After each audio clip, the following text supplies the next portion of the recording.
Thank you very much. Thank you. Please. Oh,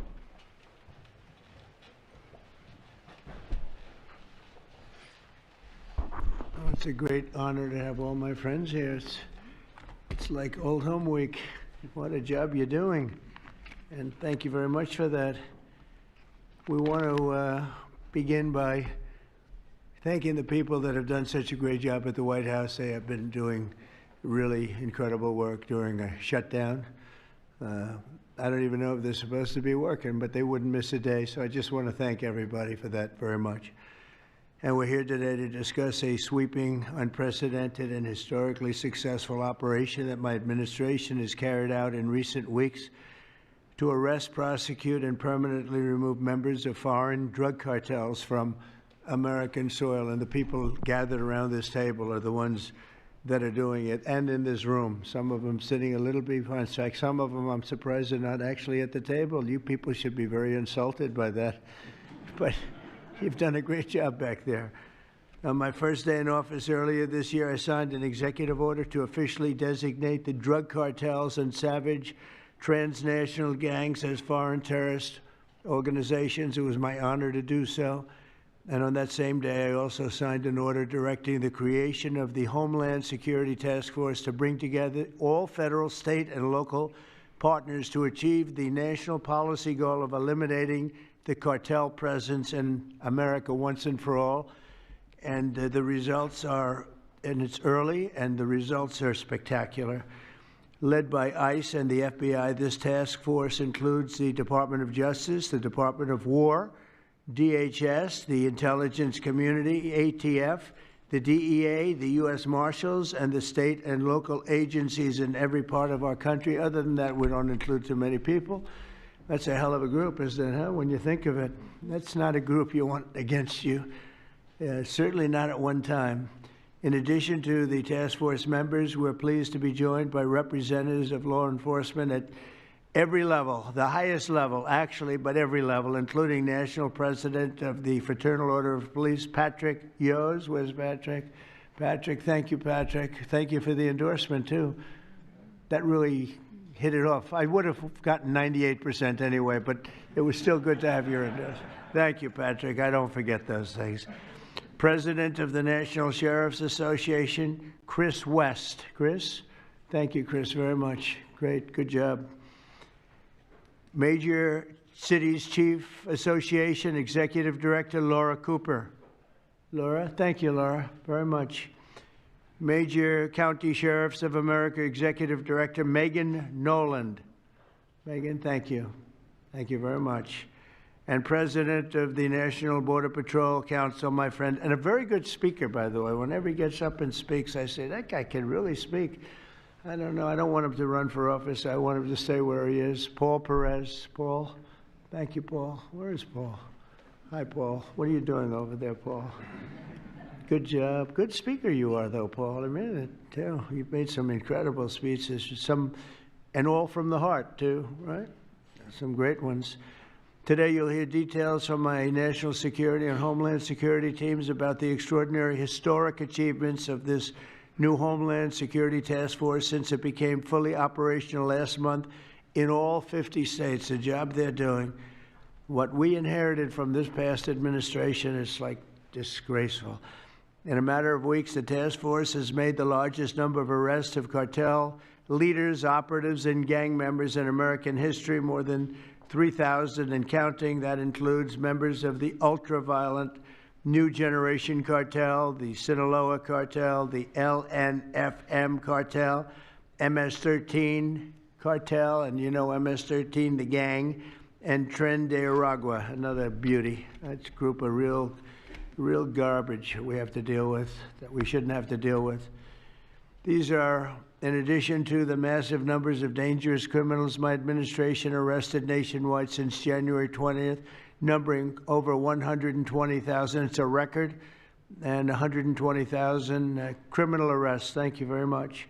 Unfortunately, for 4 long years before I took office, the last administration allowed the cartels and their operatives to frankly take over our country, to freely infiltrate America and all the communities nationwide, along with Transnational gangs, these groups have unleashed more bloodshed and killing on American soil than all other terrorist groups combined. These are the worst of the worst. It should now be clear to the entire world that the cartels are the ISIS of the Western Hemisphere, in addition to their monstrous violence, such as cutting off heads, burning their enemies alive, and burning innocent people alive, too, by the way. The cartels control large swaths of territory. They maintain vast arsenals of weapons and soldiers, and they use extortion, murder, kidnapping to exercise political and economic control. Thank you very much, Joe Biden, for allowing that to happen. Biden surrendered he just surrendered our country to the cartels. Don't worry, it gets better. We're taking it back. It's really fast at levels that nobody's ever seen before. But what we had to put up with, what we inherited, was just a disgrace. And while Biden was president, if he was president, I think the Autopen was president, not Biden, nearly 100% of those who infiltrated our southern border did so because they were personally approved. They admitted they were just what happened, assisted by the most dangerous and violent criminal organizations anywhere on the planet. The worst people on the planet they allowed into our beautiful country. Under the Trump administration, we're finally treating the cartels as the core national security threat that they really are. The cartels are waging war on America, and just as I promised in the campaign, we're waging war on them like they've never seen before. All you have to do is turn on your television and you'll see what's happening to them. Past administrations have tried to mitigate this threat, and our objective is to eliminate it. We're not mitigating, we're eliminating. We're getting them out. The bad ones we're putting in prison. We hate to do that because that means we're stuck with them for 50 years or more. In recent weeks, our Homeland Security Task Force has seized more than 70 tons of deadly narcotics, along with more than 1,000 illegal guns. And that's just recently. This is already the most successful anti-cartel and anti-gang operation in American history, and it's just getting started. We have incredible people. A lot of them are in this room with us today, and it's an honor to have them. But we're going to not stop until the threat has been fully and completely eradicated. I want to thank task force members with us today, including a person who's doing a fantastic job, Attorney General Pam Bondi. Thank you, Pam. Thank you. Secretary of War Pete Hegseth. Sounds so much better than Secretary of Defense. I don't know. Do you guys agree with that? I don't know. It sounds, we won the First World War, the Second World War. I would say everything before and everything in between. And then we got woke and we said, well, let's call it defense. I think we like it this way better. It's funny. That's something I thought it would be maybe controversial. And it's only controversial that we changed the name in the first place. It's not controversial at all. It's been unbelievably well accepted, Pete. Hasn't it, right? It's been pretty amazing. I thought it would be controversial. People want to have our country back. People want to do exactly what we're doing right now, and we're getting a lot of credit for it, and we should. I want to thank, though, Pete. You're doing a great job, Pete Hegseth. Secretary of Homeland Security, Kristi Noem. Kristi, thank you very much. Director of National Intelligence, Tulsi Gabbard. Tulsi, good job. And the heads of all of the law enforcement agencies all throughout the room. You're really amazing, the job you've done. To provide additional details on our mission, I would like also to ask General Bondi to say a few words, followed by Secretary Noem, Secretary Hegseth, Director Gabbard, Homeland Security Advisor Stephen Miller. Stephen, you're such a superstar, Stephen. They called Stephen the other day a very bad name, and I said, you should sue them, Stephen. I think he will. I hope he does. FBI Director Kash Patel and Deputy Attorney General Todd Blanche. And I just want to say it's an honor, the job we're doing, and these people are doing absolutely incredible. I'll just add a couple of things. In Memphis, as you know, where the numbers are down in half already, and it's only been about 2 weeks. You're doing a fantastic job there. Thank you. Incredible. Nobody thought it was possible. It was really it was a very sick city. It was horrible what happened there. People would go from, if you're on the board of FedEx, they would ride you 1 block to the hotel. They said you couldn't walk it because it was too dangerous. and they're already feeling better about it. But the best example right now is Washington, D.C. We went from one of the most unsafe places in the planet, I hate to say, but in this country, to a totally safe city. It's nothing's crime-free, I guess, but this is about as close to crime-free as you're going to get. And you guys have done an incredible job with that. Every one of you have worked so hard on this one, and it's our nation's capital. And people would go to the nation, they'd go from, I always say, Iowa, Indiana. They'd go from Florida, they'd come up, they want to see the monument. I want to see the Lincoln Memorial. I want to see one of the monuments, any one of them, and they'd go home in a coffin. But not anymore. It's not happening anymore. We haven't had that happen in a long time. It was averaging more than one a week, one person a week. Who would think that's possible? And it hasn't happened anymore. And we have a safe city. We have a city where the restaurants are booming. People are going out. Nobody's being mugged, hit over the head with a baseball bat. None of the stuff is gone. We took out 1,700 criminals, many of them career criminals, many of them given to us by Joe Biden and his ridiculous open borders policy. They came in from jails from all over the world, not just South America, from all over the world. Jails, they came in from mental institutions and insane asylums all over the world, drug dealers, and we got them the hell out of here. They're either that, or if they're so bad, as I said before, we put them in jail because we can't take a chance that they come back. But I want to just say that Washington, D.C. is such an example of what could be done. And now the same thing's happening in Memphis. We're just halfway through the process, and already the numbers are far superior, far better than what we would have thought at this time. And Chicago, I just saw the number. Last week, it was last weekend, 4 were murdered, 11 were shot. And then I have this guy Pritzker, is a very weak governor. Let me be nice. I'm going to be very nice. He's extremely weak. He's pathetic. I have Pritzker get up and say how great they're doing in Chicago. They're doing very poorly. So 4 were murdered, 4, 11 were shot. I would say, and that was not a bad week for him. Okay, that was not a bad week. He's had somewhere 18 or 19 were murdered. And you know what his excuse was? Yeah, but that was a long weekend. Okay, can you believe it? He said that was a long weekend. He's bad. And the mayor is worse. I mean, that mayor is worse. Low IQ, very low IQ.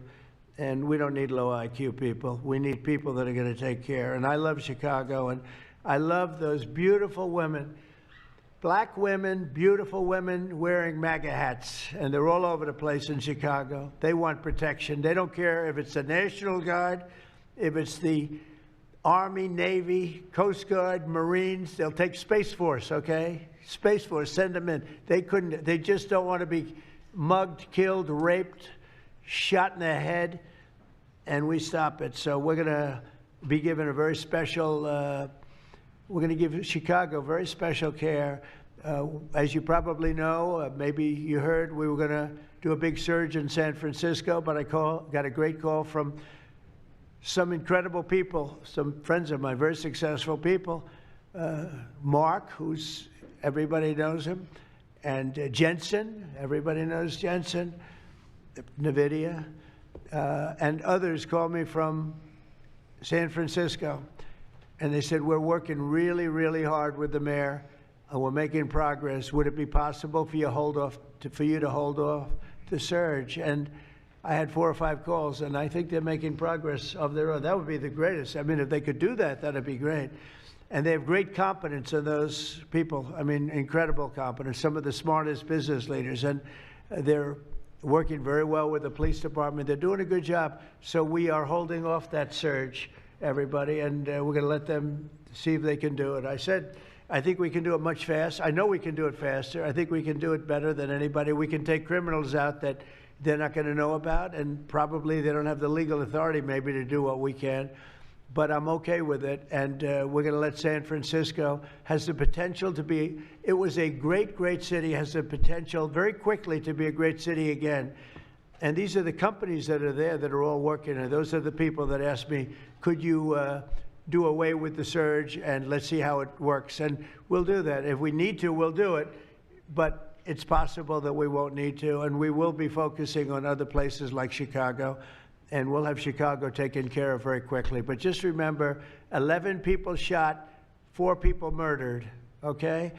And that was this weekend, and that was Chicago. And then you'll see Pritzker get up and talk about, well, we have it under control. They don't have it under control. Just the opposite, it's getting worse.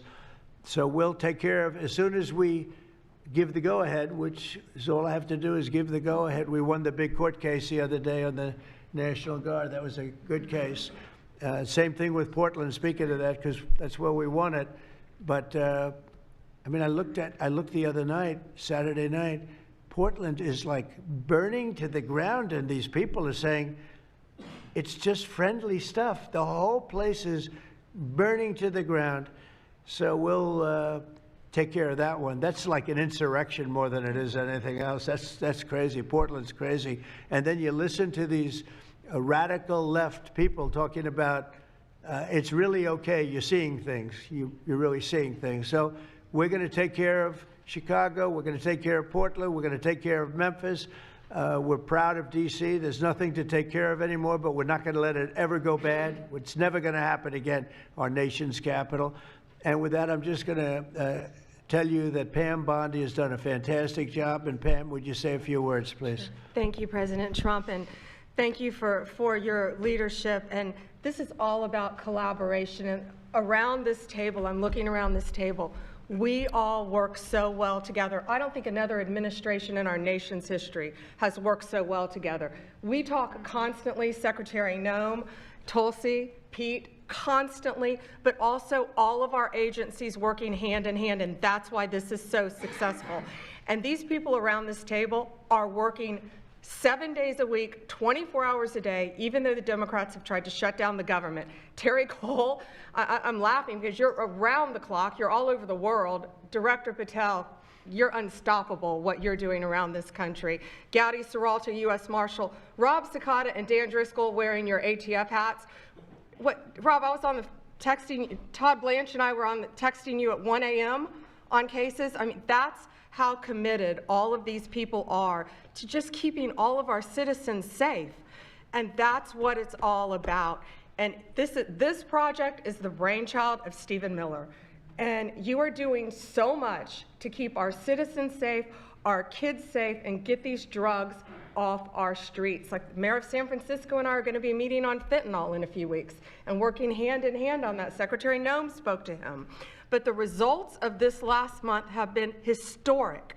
As the president said, in the last month, think about this, 3,200, more than 3,200 violent gangs and drug dealers have been taken off the streets. Off the streets. Now, Director Patel and all of these agencies have also been working so hard on getting the leadership. But we are getting all the gang members off the streets and the drug dealers, Sinaloa, CJNG, MS-13, and more, TDA. 91 tons of drugs have been seized as a result of this task force. We tried to put this in perspective for you.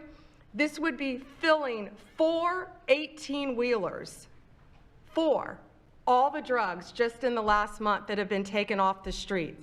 58,000 kilos of cocaine. Think about a big backyard swimming pool. That would fill 1.5 swimming pools. Just the powder cocaine that has been removed, saving lives this last month, thanks to all of these people around the table. 2,300 kilos of fentanyl powder and 2.1 million fentanyl pills off the streets. And as the president said, more than 1,000 illegal guns. The Biden administration was, for way too long, all of these great law enforcement officers surrounding the table were not able to do their jobs. What they've said is now they've been uncuffed. They can do their jobs now.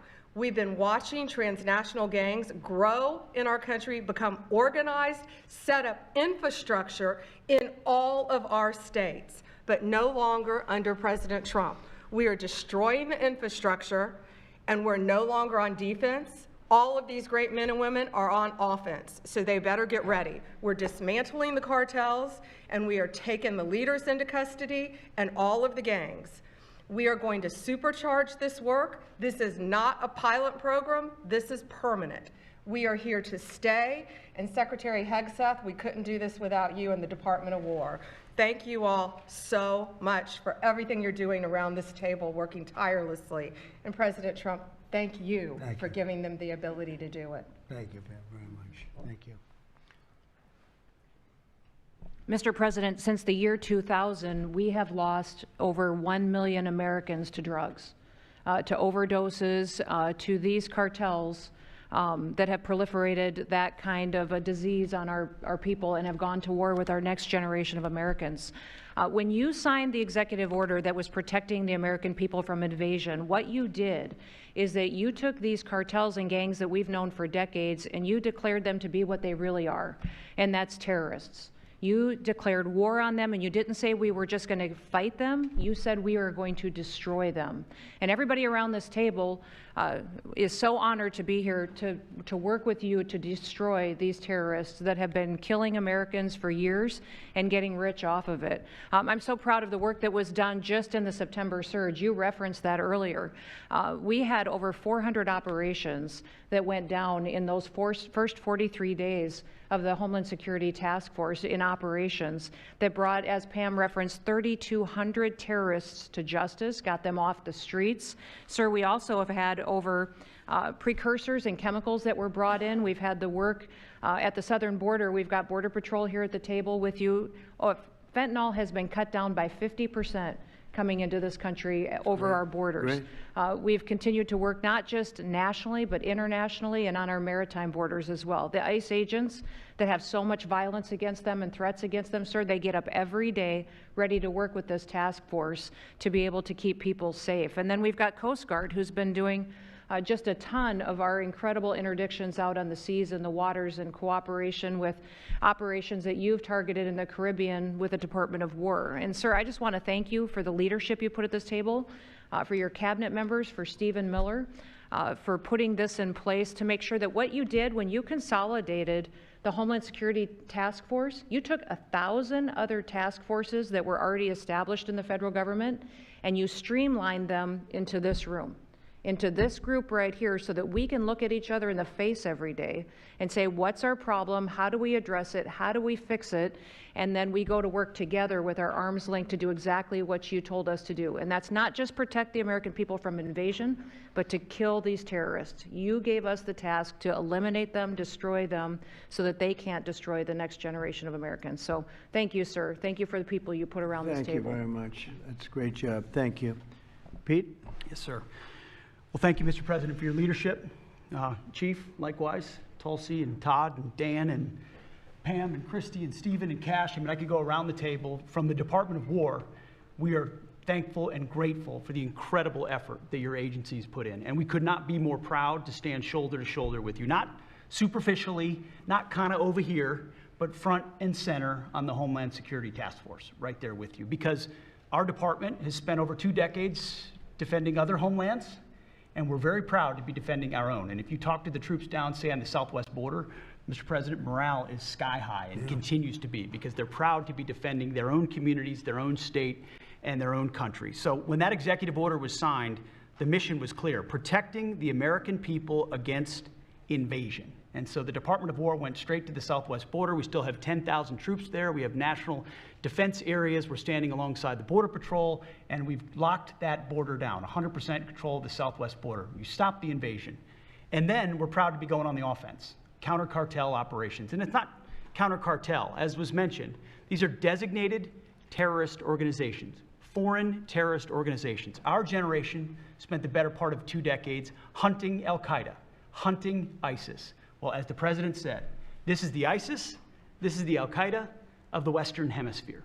They intimidate, they terrorize, they extort, they poison the American people. The president's right. Every boat we strike is 25,000 Americans whose lives are saved because of the drugs that were headed in our direction. So our message to these foreign terrorist organizations is, we will treat you like we have treated Al-Qaeda. We will find you, we will map your networks, we will hunt you down, and we will kill you. And you've seen that evidence in the maritime domain, whether it's in the Caribbean or in the Pacific with the last 2 strikes. We know exactly who these people are. We know what networks they work with, what foreign terrorist organizations they're a part of. We know where they're going, where they originated from, what they're carrying. And they know we know. And that will soon start to change the calculus of these boats. So the critique of this is, of course, as often is the case, wrong. We know our authorities. It's locked tight. And we're going to treat them like foreign terrorist organizations on the offense. So the Department of War is not going to degrade or just simply arrest. We're going to defeat and destroy these terrorist organizations to defend the homeland on behalf of the American people, making the jobs of law enforcement safer in the process, making the communities of Americans safer in the process. We think it's a very core mission of the Department of War, and we're proud to be here, Mr. President. Thank you very much, Pete. Thank you. Tulsi, please. Yes, thank you, Mr. President. The key reason that you are hearing about these incredible effects is, number one, the team that you've assembled here and the leadership and the tone that you have set, first and foremost, about keeping the American people safe. The intelligence community plays a critical role in being able to support our law enforcement at the federal, state, and local level to make sure that they're armed with actionable intelligence to be able to actually go after those who threaten the safety and security of the American people.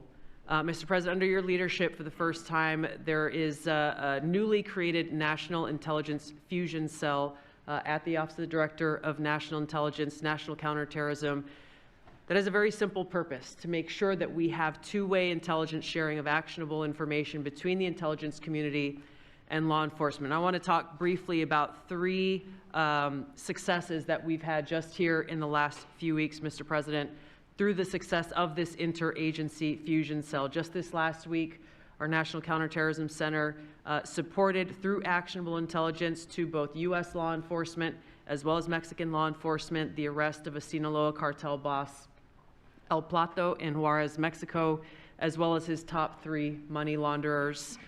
In a separate and recent successful interagency operation, NCTC worked closely with the U.S. Marshals Service that led to the arrest of another dangerous Sinaloa cartel member responsible for tracking a huge amounts of cocaine and hundreds of thousands of dollars in this single incident with drug proceeds through his network. And I'll say the last example I'll share is probably the most insidious, was providing intelligence to the Mexican law enforcement that led to the arrest of a CJNG cartel-affiliated baby trafficker called La Diabla. Her whole money-making operation was centered around luring pregnant women, performing illegal C-sections, harvesting organs, and selling newborn babies. Mr. President, it's your leadership that has made all of this possible. I can tell you, in the midst of this government shutdown, our folks, like everyone around this table, are working 24/7 without pay and eager to get after this because they believe in your leadership and the mission that you have presented to them. Thank you, Mr. President. I'll hand this off to Homeland Security Advisor Stephen Miller, the leader of this task force. Let me just say, Mr. President, that this country was going to die without you. This country was going to actually die without you. That's what we were facing in 2024. We've been invaded for 4 years. Our communities were sinking. Our public safety had gone to zero. Cartels were running entire communities. Sex trafficking, child trafficking, labor trafficking was out of control. Overdoses were out of control. The cartels were claiming more and more territory. City services were buckling. This was a country on the verge of dying, and you alone saved it. And when you stepped forward originally in 2016, you started the movement to make America great again. And that means make America great again in every way. And that means safety and prosperity and peace and freedom from cartels and crime and gangs. And your vision and your leadership in declaring war on the drug cartels is the single most successful public safety initiative in American history. And I need the media to understand what President Trump has done. People have been talking about drug cartels for longer than I've been alive. And everyone has just taken for granted that they can't be touched or stopped. They're too big, they're too powerful, they're too evil, they're too murderous. They can operate with impunity. And in just 9 months, President Trump is the only American leader, not just in our lifetimes, but ever, to actually take the fight to the drug cartels, to actually seek their eradication. And it is happening. And so while the Democrats are shutting the government down and fighting for free health care for illegal aliens, look at what President Trump has assembled here. He's assembled a team under his vision, direction, and leadership that is saving hundreds of thousands of lives, hundreds of thousands of lives. And only President Trump could have done this. And I will say one last thing, which is that his courage has been an inspiration to everyone else in this room. There are people in this room, looking at, for example, at Todd Lyons, who have been relentlessly doxxed and harassed and threatened. But when they see President Trump's courage, what he's been through for 10 years to save America, when they came after his family, his businesses, his safety, his freedom, everyone at this table knows we can give whatever it takes to get the mission done. So President Trump, thank you for your leadership, your boldness, your courage, and your vision. We're honored to serve underneath you. Well, I want to thank you, Stephen. And I have to say that, I've been making the rounds. I'm leaving tomorrow for some very big meetings, including with the president of China, where I think we're going to come out very well, and everyone's going to be very happy. But everybody said the same thing. A year ago, we had a dead country. We were a dead country. We really were, in a lot of ways, not just this. We were dead as doornails on this, but we were a country that was in serious trouble and beyond that. And we have the hottest country anywhere in the world right now. The whole world is talking about it. We have the hottest country anywhere in the world. We're going to clear up this crime in our cities. We can do it quickly, too.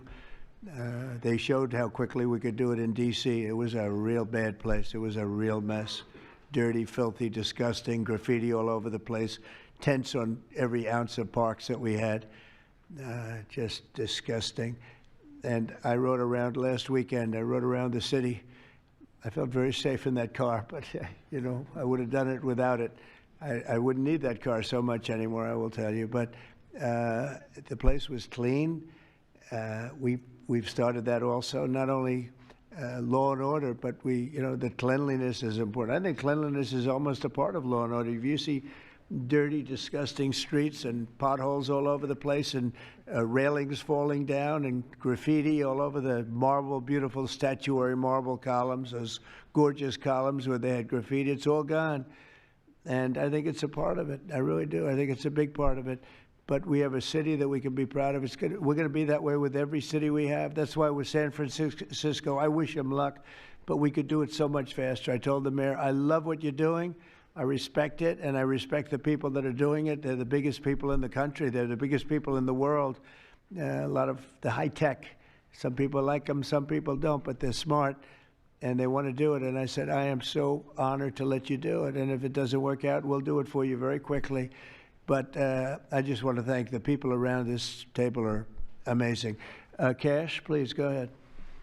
Mr. President, I'll just keep it short, but I think what the media should realize is the amount of courage it takes to do this. And you led that mission. You led it during your campaign, and you brought it to the American people.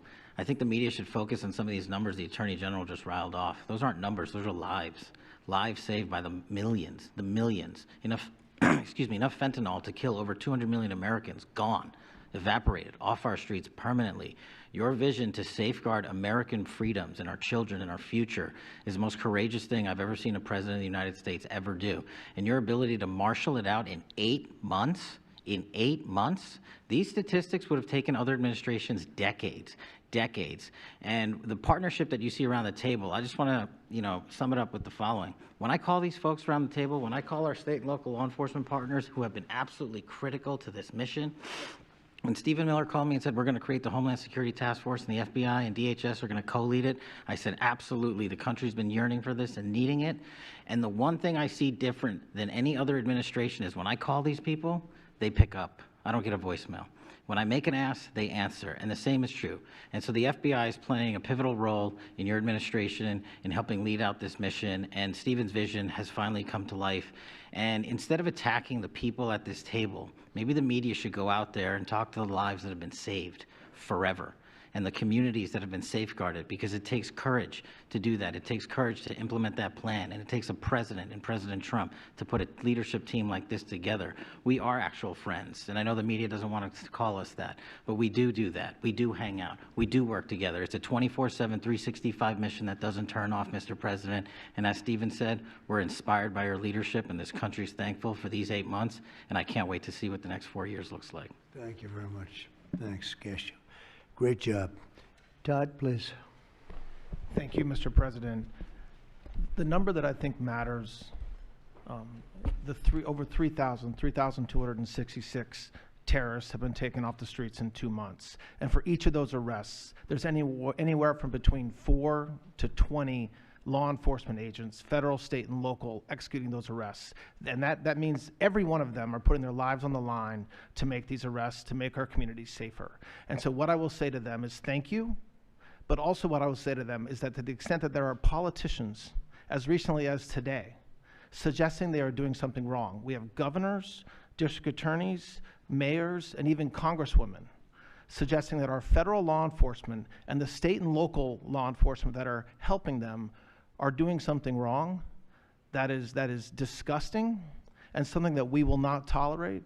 That every day Attorney General Bondi and I talk with all of our partners, making sure that they know that if any one of our federal agents, our state or local agents working under the HSTF banner are even touched by any of these terrorists or rioters, they will be prosecuted to the fullest extent of the law. When politicians aid these terrorists by trying to give them comfort or protection or suggesting that somehow our men and women are doing the wrong thing, same problem. We will not tolerate it, Mr. President. So thank you to all of our state and local men and women that are helping us, and our federal law enforcement officers that are literally putting their lives on the line every single day. We will always protect you. Thank you, Mr. President. Thank you very much, Todd. A really good job you're doing, too. Thank you. Any questions maybe pertaining? Mr. President. How about pertaining to this for a little while? And whoa. Would you have any questions of these incredible people? Mr. President. Mr. President. Yeah, go ahead, please. Go ahead. Mr. President, thank you. Mr. President, thank you. Good to see you. If I could just ask both of you, including Secretary Hegseth, there's reporting the U.S. just sent B-1 bombers near Venezuela to ramp up some military pressure there. Is that accurate, and can you tell us more about that mission? No, it's not accurate. No, it's false. But we're not happy with Venezuela for a lot of reasons, drugs being one of them, but also they've been sending their prisoners into our country for years under the Biden administration. Not anymore. We have a closed border. We had actually nobody for the last 4 months, I guess 5 months. They say they report nothing. They report zero. I don't know if that can be possible, but we'll accept it, right, fellas? But we have closed borders. We have people coming into our country, but they only come in legally. We have the strongest borders we've ever had. We might have the strongest borders of almost any nation right now. And that's a big difference from what it was 2 years ago when everybody was pouring in. But we're very unhappy with Venezuela because of what they've done. They've emptied their prisons into our country. Nobody can do that. Only a stupid person would have accepted it. And that's what we had running our country, very stupid people. So we're not happy with Venezuela, I will tell you. Yeah. Mr. President. Mr. President. Thank you, President Trump. You okay? Yes. On fentanyl. We're going to lose Sorry it. about that. On fentanyl, we have President some Trump. good medical help right over there. That's all right. On fentanyl, according to CDC data, nearly 330,000 Americans died over the past 5 years from fentanyl. That's 1 in every 1,000 Americans who died. It's more than that, but that's all right. Yes, It's I more. know you think it's even more. I'll be discussing that with President Yes, Xi. so that's actually my question. I figured it I was. was wondering, since it mostly comes from China and has caused such carnage in the U.S., Yeah. what are you going to say to convey the seriousness? And also a second question for you or Secretary Hegseth. Is there any evidence that China is now smuggling fentanyl through Venezuela to bypass U.S. and Mexican port controls? They are doing that, yes. But they are paying right now a 20% tariff because of fentanyl. That's billions and billions of dollars that they're paying. We're actually, on November 1st, the tariff on China goes to 157%, which is record-setting territory. And we don't want that because it's not sustainable for them. They can't sustain that. We don't want them to have to go through that. So I'm meeting with President Xi, and I would say we have some big issues, like with the farmers and various other things. But the first question I'm going to be asking him about is fentanyl. And if you think about it, they make $100 million. Think of this. They make $100 million selling fentanyl into our country, $100 million. They lose $100 billion with the 20% tariff. So it's not a good business proposition. It's $100 billion approximately that they have to pay. That's a big penalty to make $100 million. So I think they want to do something. They want to put it on the list. It's on the list. It's one of the things we're talking about, and I'm putting it right at the front of the list. So they pay a very big penalty for doing that, and I don't think they want to be doing it. And we'll see what happens at the end of next week, because I'll be meeting next week, as you know, along with we're stopping in Malaysia, we're stopping in South Korea, we're stopping in Japan. I'm meeting with President Xi actually in South Korea. So it'll be the first thing on the list. Yeah, please. Yes, Mr. President. Mr. President, on the drug boats, sir, has there been any discussion about capturing one so that you can show the amount of narcotics? We know everything about them. Yeah, Jennifer. We know everything about them. We know where they're coming from, who they're coming with, generally who's in the boat. I'll let Pete discuss it a little bit, but they have incredible intelligence. And, you know, usually when you see 5 engines, I've never even seen that before, but when you see 5 engines on a boat going about 65 miles an hour, loaded up with white powder in silver cases, generally speaking, that's not a good sign. They're not going fishing, right? And you don't see any fishing rods, right? So, Pete, I'll let you discuss that a little bit, please. Well, yes, sir. Likewise, generally you don't see fishing in submarines either, sir. So the U.S. military, as I mentioned, nobody better in the world at mapping networks, identifying who's connected to who, inside terrorist organizations. It's just the media is used to hearing that when it pertains to Afghanistan and Iraq and ISIS and Al-Qaeda. But if you reframe how you understand the world in our own hemisphere, that's exactly what these foreign terrorist organizations are. And so we will track them, we will map them, we will network them, and we will hunt them and kill them because they're trying to and they are killing and poisoning the American people. And inside that, we have all the license necessary, all the authorities necessary to take these kinetic strikes, and we'll continue to take them. And we've been, you know, just to add, because I think it's important, we've been capturing them for years. You know, it's not like, gee, let's capture one. We've been doing that for years. For 25 years, we've been doing it. Not at a level like we're doing it now. I mean, just with the hits we're hitting, but we have much more intensity than any administration's ever had. But we've been capturing these boats for years, and they get back into the system, and they do it again and again and again, and they don't fear that. They have no fear.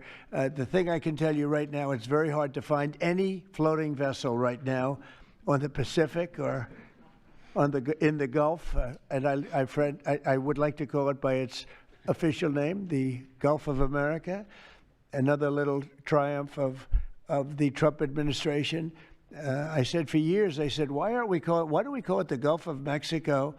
It's 93%, the shoreline is 93% ours. I never understood that, so I made that change. I never realized how easy that was going to be, other than, I guess, AP fought us in court, and the judge said, but that's the name. And actually, they were sort of semi-prohibited from even covering us after that. It was pretty amazing. But we have the Gulf of America, and there are very few boats, very, very few boats, not even fishing boats, to be honest. I don't want to do that to the fishing industry, but it's been so effective. And our sea drugs, as they call them, they use the term sea drugs, the drugs coming in by sea, are like 5% of what they were a year ago, less than 5%. So now they're coming in by land, and even the land is concerned, because I told them that's going to be next. You know, the land is going to be next. And we may go to the Senate, we may go to the, you know, Congress and tell them about it, but I can't imagine they'd have any problem with it. I think, in fact, while we're here, I think it's a good idea, Pete. You go to Congress, you tell them about it. What are they going to do? Say, gee, we don't want to stop drugs pouring in. They're killing 300,000 people a year. I think that's the real number, 300,000 people a year. So between that and my discussion with President Xi, I think we have never made progress like we've made.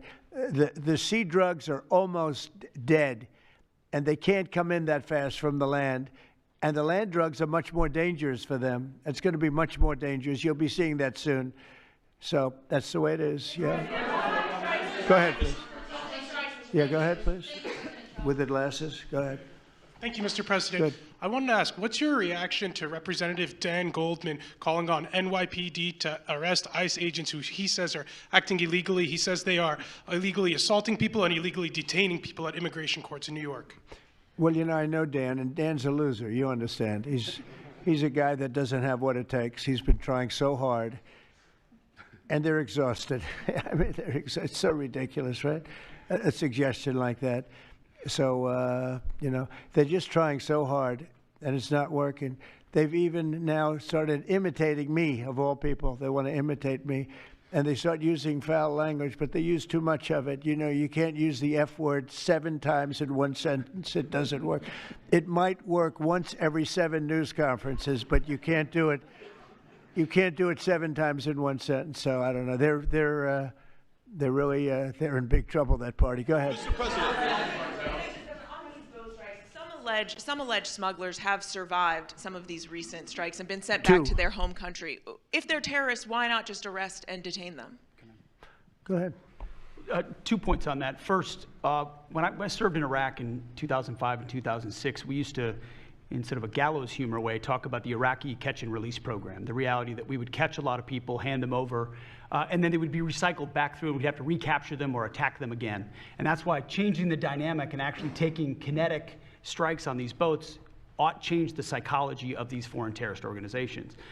To those 2 that survived the shot on the semi-submersible, think again, compared to Iraq and Afghanistan, the vast majority of people that we captured on the battlefield, we handed over to the home country. Did we always like how it shaped out? Sometimes we did, sometimes we did not. But 99% would go to the Afghan authorities or the Iraqi authorities. So in this case, those 2, they were treated by American medics and handed immediately over to their countries where they came from, hopefully to face prosecution, which is a very standard way of handling something like this. And you'll do that with future survivors, anyone else who survived? We've got protocol of how we'll handle it. Mr. President. Not that guy. He's so hopeless. Go ahead. Go ahead. Yesterday, there was a vote at the Knesset on annexing the West Bank. Do you see it as a challenge to your peace efforts? Could you say that louder, please? Yes, yesterday there was a vote at the Knesset in Israel on annexing the West Bank. Do you see it as a challenge to your peace efforts? Will you answer that, please? Because I cannot understand the words you say. Where are you from? Where are you from? You're from France. Beautiful accent, but we can't understand what you're saying. Huh? She said a vote at the Knesset on the West Bank. The West Bank is, don't worry about the West Bank. Israel's not going to do anything with the West Bank, okay? Don't worry about it. Is that your question? They're not going to do anything with the West Bank. Don't worry about it. Israel's doing very well. They're not going to do anything with it. Yeah, please, go ahead. Thank you, President Trump. Are there any safeguards in place to protect Americans from fentanyl and cartels when you leave office in 2028? Any protocols that could be put in place in case a future administration comes in that wants open borders? And I also have a question for the Secretary of War as well after your answer. Well, the biggest thing we can do is make sure they don't come in, because open borders, they would destroy. It's amazing that our country is even surviving with what we went through, coming in by the millions and coming in from the wrong places. You know, I know all these people that run these countries, and they're smart. They're very street smart, and they're not sending their best, you know. They're not sending, they're taking them out of their prisons and their mental institutions, as I say over and over again. They're the drug dealers. They're the drug addicts. They're people that don't work. I mean, the best of them are people that don't work. They don't work. They're on welfare, their form of welfare, which is tiny. You know what their form of welfare? They give you a piece of paper. They give you nothing. But they want people that work. They don't let those people come out because they want those people. You know, they cherish those people. Those are the people that make their country run. They give us all of the people that don't work and are murderers. 11,843 murderers came in. 11,800, many of them committed, more than 50% committed more than one murder. Now, why do we want them? Why would Biden and that group of thugs that he had working for him, why would they accept these people? Why would he accept? Nobody understands it. You know, they say maybe they wanted the vote, but I did great with the Hispanic vote, but these are people from all over the world. Why would they do it? So one question, no matter what I do, I can't, you always like to know the opponent. You have an opponent, what are they getting at? And usually you can. Why would they allow 20 million, maybe 25 million people into this country, almost all of which, but most of which should not have been allowed into our country? It's one of the great enigmas. What they've done to this country should never be forgotten. In history, should never, ever be forgotten. And now it looks like we're going to have a communist mayor in New York. That'll be a lot of fun. But remember this, they have to go through the White House. Yeah, please, go ahead. The founder of Binance. Can you explain why you chose to pardon him, and did it have anything to do with his involvement in your Which one? family's? Who is that? The founder of Binance. He has a involvement in your own The family's recent crypto one, yes. business. I believe we're talking about the same person because I do pardon a lot of people. I don't know. He was recommended by a lot of people. A lot of people say that. Are you talking about the crypto person? A lot of people say that he wasn't guilty of anything. He served 4 months in jail, and they say that he was not guilty of anything. That what he did. Well, you don't know much about crypto. You know nothing about. You know nothing about nothing. You're fake news. But let me just tell you that he was somebody that, as I was told, I don't know him. I don't believe I've ever met him. But I've been told by a lot of support. He had a lot of support. And they said that what he did is not even a crime. It wasn't a crime. That he was persecuted by the Biden administration. And so I gave him a pardon at the request of a lot of very good people. Mr. President. Yeah, please. Yes, Daniel. President, thank you so much. This is the kind of question I like. Yeah, right here. the numbers from this task force are jaw-dropping. I wanted to know, this is a question for you and both Stephen, since it was said this is your brainchild. What are the lessons to be learned from the success of the task force, and what are your continued goals with this task force now that you have about 3 years left? Well, the best thing we have going is we have such talent around this table. I could go over every one of these men and women, and we have unbelievable talent. They've got the naturals, you know, like somebody that hits a baseball or a golf ball or a, you know, that you see more, it's more evident. It's beautiful because it's sports. You can tell somebody right away, are they good or are they not? These people are the most talented people at what they do. And when we started talking about this, Stephen and all of us, it seemed so easy. What is surprising to me is how quickly we can straighten out a large city, a big city, a mean city, a city that's sick, that got very sick with guns all over the place, with bullets shooting all over, where you take your life in your hands if you go out and buy a loaf of bread. That's not America. That's not our country. And those people don't care how you do it. They just want it done. They really do. You know, when you go to the people in the street, they don't know. Is it National Guard? They just want it done. They want to be safe. And we've gained a great following of Americans, real Americans, people that want to be safe.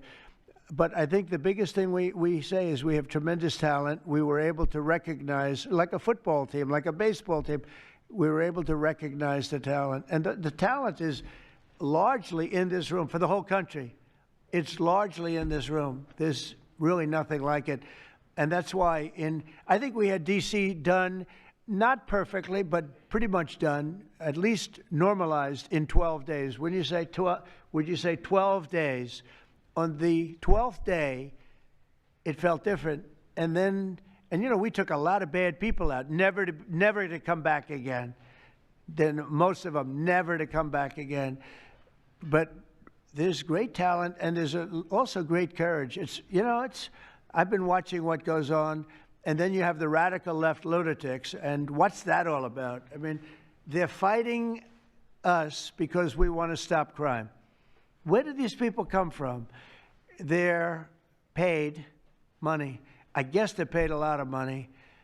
But like I saw that ridiculous march the other day, I say, these people are not representative of our country. And not all of them, of course, but many of them are total lowlifes. These are lowlifes.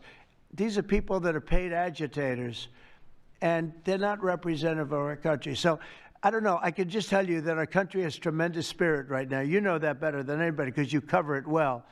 But we have a lot of people that are very happy right now with the direction. They did a poll the other day. The direction of our country is better than it's been in 37 years. And I'm upset because I think it should be better than that. I actually said we should be better than that. So, you know, thank you very much for your question. Brian? Mr. President, yes. Thank you, Mr. President. You guys have done an amazing job in Memphis. Some of those numbers are staggering. And we've gotten message on social media wanting to thank you for that. But I think, can you talk about the number of missing children you guys have discovered in Memphis? That's amazing. Well, it's hundreds of thousands were lost through Biden and the Biden administration, and we are getting a lot of them back, but they're either dead, they're slaves, they're captured in some form. But think of it, hundreds of thousands we're talking about, not even believable. And they came in through the border, they were sold, they were bargained for, and this was all Biden, meaning Biden and Obama, the same, the same mentality, frankly. I think it's the same mentality. Let me tell you, Barack Hussein Obama was a lousy president. A lot of bad things happened. Remember when they used to talk about Trump with the jail cells? Well, he built the jail cells for the children. He built those jail cells. Remember that came out?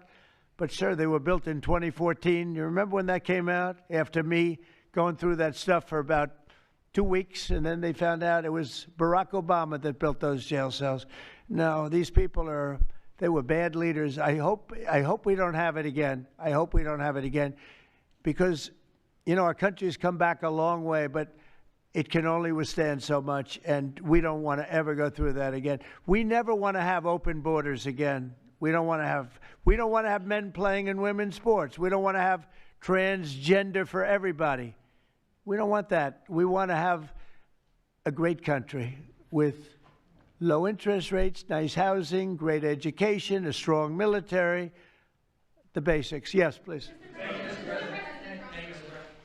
In last night's New York City mayoral debate, Zohran Mamdani said he would close Rikers Island if elected. What kind of impact would that have on public safety? Well, it's not good. I guess it's not a very nice place, but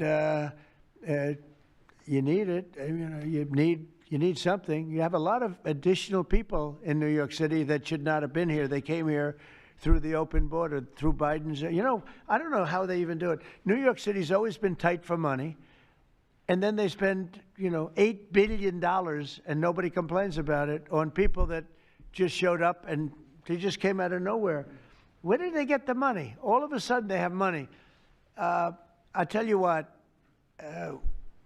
we have to keep our prisons very fair and very safe, but you get a lot of criminals. We have a lot of additional criminals. I used to talk about it. They used to say, well, only good people come in from foreign countries.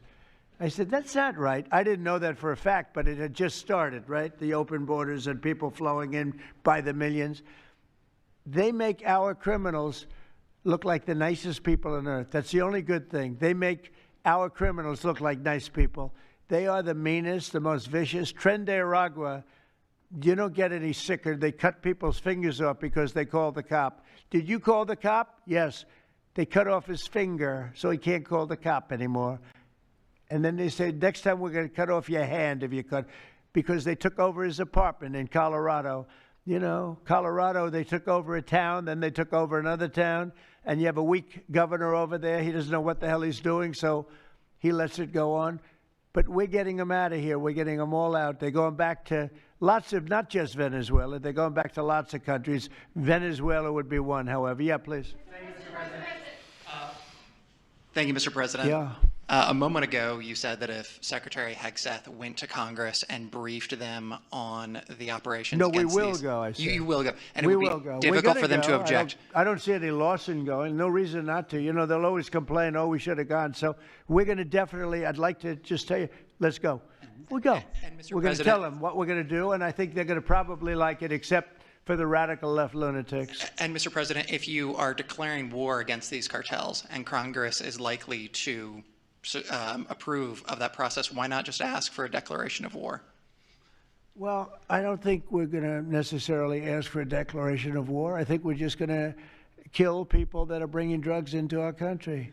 Okay? We're going to kill them. They're going to be like dead. Okay? Mr. President. Yeah. Mr. President. Yes, red hair. Thank you. Beautiful red hair. Thank you.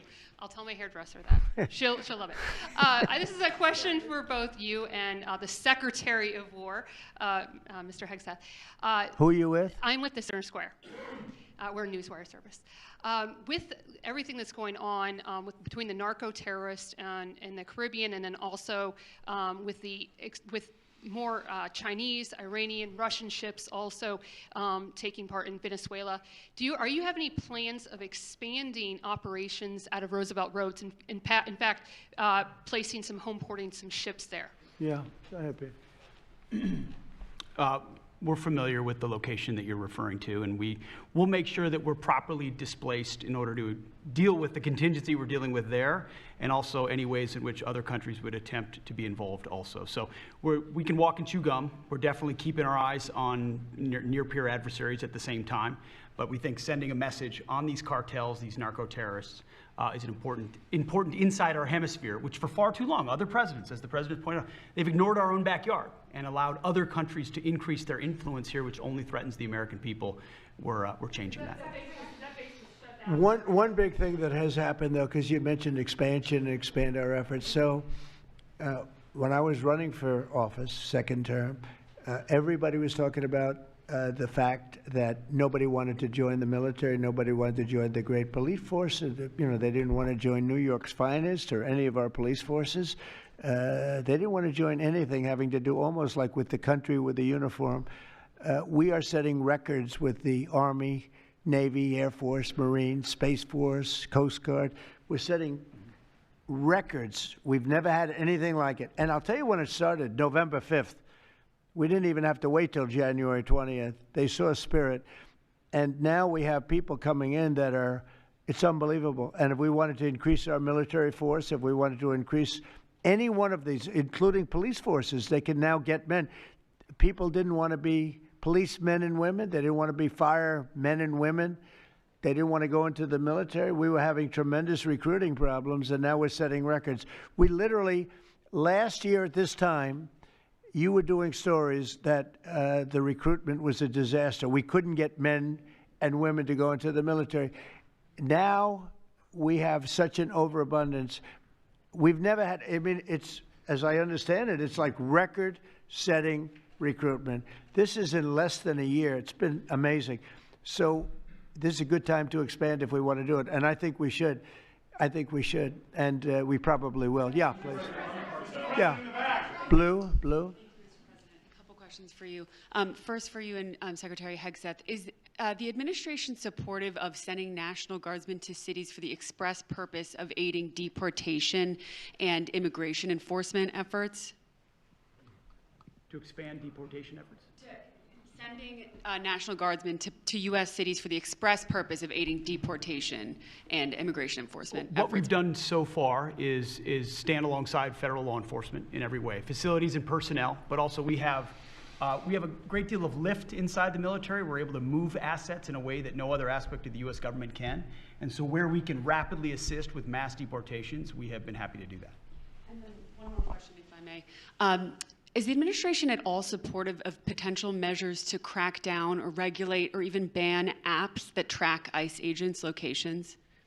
What do you mean by that? Like specific apps that are used to track the location of ICE agents? I guess we'll do that. I'm not a big app guy. I'm not into that too much. I think Pam might be it. Let's go. Yes. Give me a good answer there. Yes. These organizations, President Trump, are coming in and their apps to track our federal law enforcement officers, and it jeopardizes their lives, where they're going to be, their location. And we've actually been working really well with the tech companies who have been cooperating because they don't want our law enforcement officers to get injured. So yes. Well, I mean, I see it with ICE, where they're having, where they define where they live, who they are. And, I didn't have a big view on the mask, but I now understand why they should wear masks. I think it's very dangerous for them not to wear masks. They can do whatever they want. I notice some do it and some don't, but it's pretty dangerous. But when you look at, you talk about that question, I think it's very dangerous, and I think you're coming down on that very hard, right? Yeah, please. Sir, Mr. President. Go ahead. Thank you, sir. When you were running for re-election in 2024, you released a video statement where you made this exact promise to show no mercy on the cartels and employ every military asset necessary to combat them. In that same video, you also said that you plan to expose all the bribes and corruptions with politicians and the cartels. We're doing that. Has your we're task trying to force do been that. looking into that in American politicians? Yeah, where the money's coming from. Because you see it. like even that garbage deal they had this weekend, which was embarrassing to them, and the crowds were much more, the crowds were not big. Those crowds were not big at all. But when you look at signs, and they're all made beautifully, the yellow signs, I saw the yellows, the blues, but they're all made professionally in a printing shop, looks like on Madison Avenue someplace.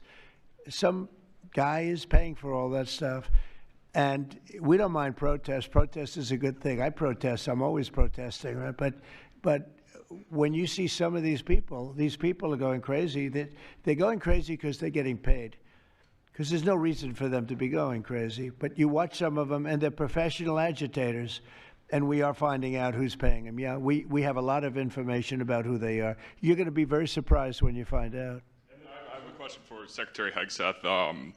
Sir, a memo circulating on social media details the establishment of a National Guard response force that's going to be trained in crowd control and civil unrest and deployed in all 50 states by April of 2026. Can you verify the authenticity of that memo, and do you have any more information on the operations? I'm not going to answer particulars on something that may be in the planning process, but we definitely do have multiple layers of National Guard response forces, whether it's in each state, whether it's regionally, whether it's Title 10 active duty, whether it's Washington, D.C. We've got a lot of different ways that constitutionally and legally we can employ Title 10 and Title 32 forces, and we will do so when necessary. Thank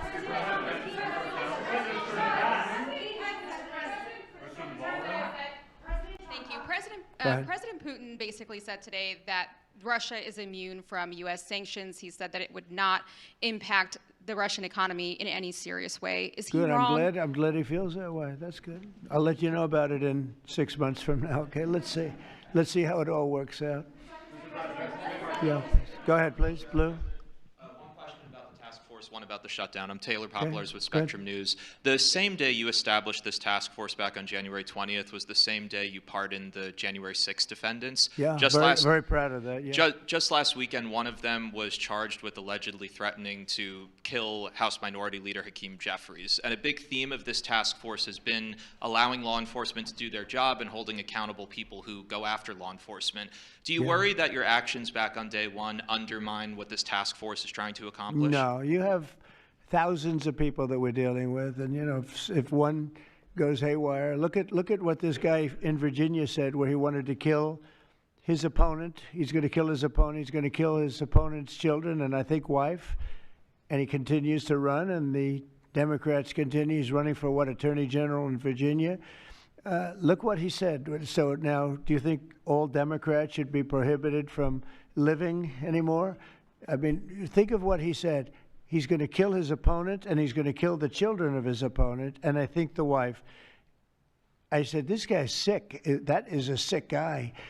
And how do you vote for somebody like that? But I don't view that every Democrat would say that, because not every Democrat would say that. So you can't, you know, you could have one person, but I don't know of the incident. I can say we're very proud of what we did. We had the courage to do something that should have been done. The problem, sometimes the Republicans are too nice. They're a very nice party. The Democrats play a much dirtier fight. You know, it's amazing. You go after dirty cops like Comey, and you go after, these are dirty cops. Letitia James is a dirty cop. You go after these people, and they say how horrible you are, and yet I got indicted 5 times and impeached twice. Nobody says anything about that. You know, they say, oh, they actually said the other day, oh, he's trying to indict somebody. I got indicted 4 or 5 times, Todd, maybe more than that. Yeah, I think you could say 87 times if you really think about it, right? With the charges, a bunch of phony guys, but nobody says anything about that. But they mentioned it the other way. No, the Democrats play a very dirty game. It's all they're good at. They're good at a couple of things: cheating on elections and playing very dirty. And they have one good trait: they stick together. They stick together. They stick together through the worst policies that anybody's ever seen. It's unbelievable how they stick together. And I respect them for sticking together, but it's a dead party because their policies are no good. Okay. Brian, we'll do a few more and we'll go home. Wonderful. Everybody's going to go home. I'm going back to the Oval Office, however. Speaking of Democrats, there's a report that there's a grand jury on Adam Schiff for apparent mortgage fraud. If he is indicted, should he step down as a U.S. Senator?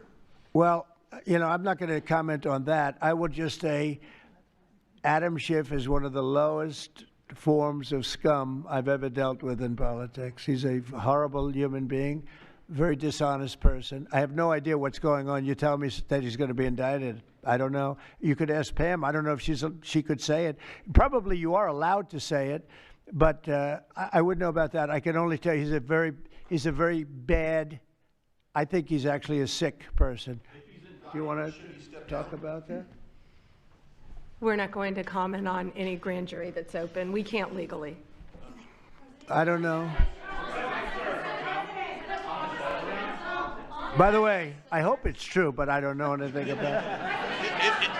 Yeah, please. Oh, millions of dollars, yeah. Well, I also give, I give a lot of money to the White House. The White House is, as you know, I give my salary, and I usually like to steer it to the White House because this house was a little bit abandoned. First of all, for 4 years, you had a guy walking around that didn't know where the hell he was. And this house was not taken care of the way it was supposed to be. I take very good care of property. I was very good at that. And you'll notice the floors downstairs, I paid for them. Marble, the most beautiful marble you've ever seen. The white floors down in the palm room, which they look like they came out of, I don't want to lose because they're big supporters of mine, Home Depot. So I'm not going to say bad, but they did come out of a box from Home Depot about 30 years ago. They were all broken, but now they have the most beautiful floors, the most beautiful lights and chandeliers. I think most of you, Brian, you've seen that, right? Yes. How beautiful is that? And I take care of it. So I spend millions of dollars on this building, taking care of it. It was not properly maintained, and now it's starting to gleam like it should. It should really gleam, and you should go down and visit the Presidential Walk of Fame. Have you seen it? It's quite good. I'm sure that a lot of people coming to the White House, it's hot. It's very hot, but it's really a tribute to the presidents, past presidents of our country. Yeah, please. Mr. President. Yeah, behind you, please. Yeah, go ahead. Thank Go you. ahead. So on Monday, a question for you as well as Secretary Noem. On Monday, Mayor Karen Bass of LA and Representative Robert Garcia, they held a press conference and they called for an investigation into DHS, accusing them of unlawfully arresting U.S. citizens and racially profiling and only arresting people because, in Robert Garcia's words, they look like me. He's a Hispanic individual. Do you have a response to that? Are you asking me that question? You as well as Secretary Noem. They are arresting bad criminals, and they're really good at it, too. I look at the numbers, they always like to say that, oh, you're arresting this and that. Then when you check it, you find out, geez, almost every single time, and, obviously every once in a while they may get one wrong, but they always correct it. They're able to correct it. But they are arresting really bad people. They're arresting people that kill, people that would cut your throat and not even care about it. These are brave people, and it's very dangerous. And if they go even a little bit too far, they get into trouble, which is a shame. I protect them, but they get into trouble. But they're arresting very serious criminals, and they're getting them out of here. Okay, one or two more. Doug, do you have a question? I'd love to have Doug have a question, our great photographer, because he's such a great guy, and he might be the most talented person over there. I don't know. Go ahead. Let's hear your question. This guy's a real beauty. On the cartel strategy, hearing you talk about it as a war, hearing Secretary Hegseth talk about defeating and destroying and the comparisons to ISIS and Al-Qaeda, those efforts took American troops being engaged in foreign countries. Do you think that's ultimately where this is headed with the cartels, having American troops in countries like Venezuela? No, the cartels are very bad. They have a lot of bad people coming in. They were interviewed recently, and they were asking people what their problem was, and one guy said, yes, I'm up for murder. Didn't know what he was saying, obviously. I'm sure his lawyer was not thrilled with his statement, but no, they're rough people coming into those cartels. Those cartels are rough.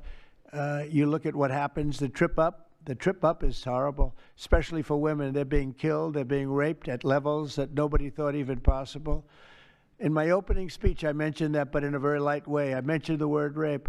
Then I found out that you take a look at what happens in those cartels. It's horrible what's going on. And we're doing the world a big service by just telling them, you know, you don't have too many cartels now because they know when they get up here, they're going to be stopped. Under Biden, they were just flowing into the country. It didn't matter what you were, where you came from, what you looked like, what your record. They didn't check records. Millions of people came into this country that should not be in our country right now. We've gotten a lot of them out. It's the single biggest problem that we were given. Inflation, I've already taken care of. Economically, the country is the strongest it's ever been. Thank God for tariffs. If we didn't have tariffs, we'd be a third world nation. But thank God for tariffs. We're the richest nation in the world now because of tariffs.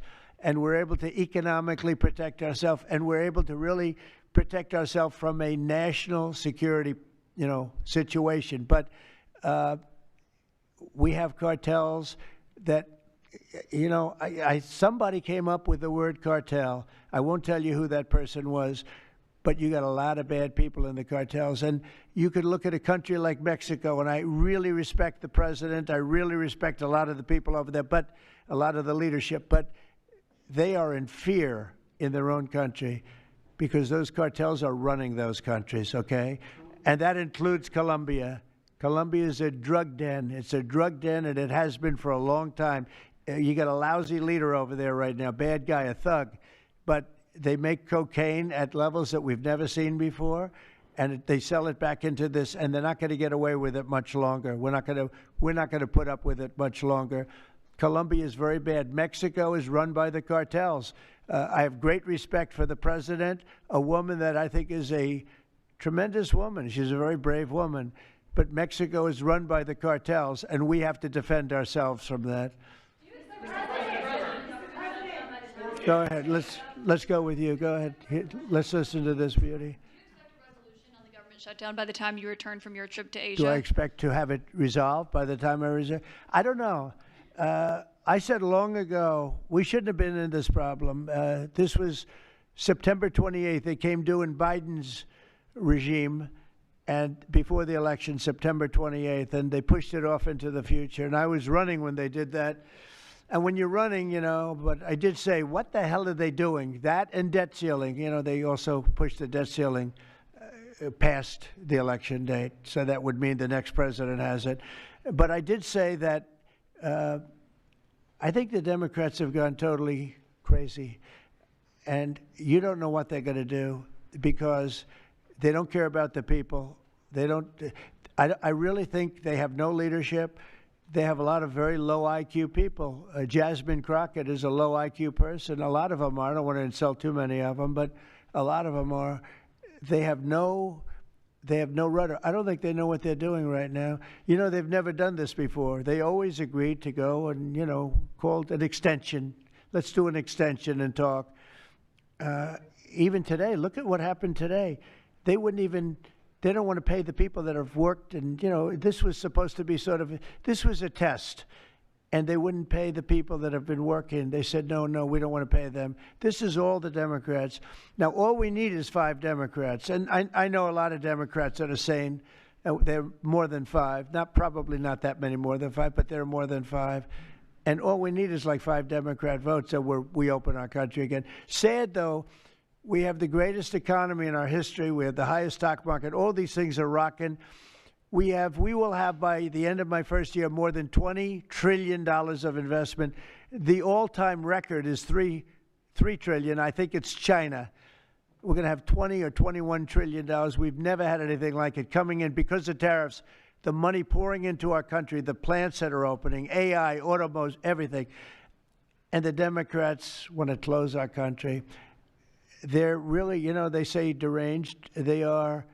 They suffer. I guess it's Trump derangement syndrome, which I think is going down now as an official condition by the doctors. I think they get paid extra money if they handle it because it's more difficult to handle than a normal mental disease.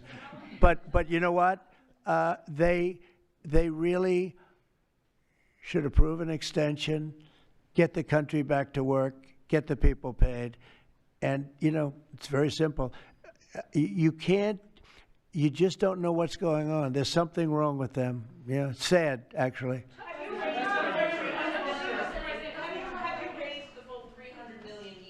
fund your, have you raised the full $300 million needed to fund your ballroom? And how much specifically are you donating to this construction raised, project? I think, $350 million. All donor money and money that we put up. We've raised, it's going to be, it's going to cost right in the neighborhood of $300 million. It's been expanded and made absolutely, it'll be the most beautiful ballroom anywhere in the world, I think. And how much specifically are you donating to it personally? How much am I donating? I won't be able to tell you until I finish, but I'll donate whatever's needed, I'll tell you that. Do I have a name for these? I won't get into that now. Yeah, go ahead, please. In the next couple of days, a lot of Americans are going to go without their first full paychecks, federal workers. By the way, a friend of mine, talking about donors, a friend of mine, a man that's great, I'm not going to use his name unless he lets me do it. Susie can tell you about this, but he called us the other day and he said, I'd like to contribute any shortfall you have because of the Democrat shutdown. I'd like to personally contribute any shortfall you have with the military, because I love the military and I love the country, and any shortfall, if there's a shortfall, I'll contribute it. And today he sent us a check for $130 million. I would love to tell you he doesn't really want the recognition, if you want to know the truth, but he gave us a check for $130 million, which was sort of a shortfall, yeah. And that's going to go to the military, yeah. Is that the correct number? $130 million. That's what I call a patriot. Okay. Thank you very much, everybody. Thank you. Thank you.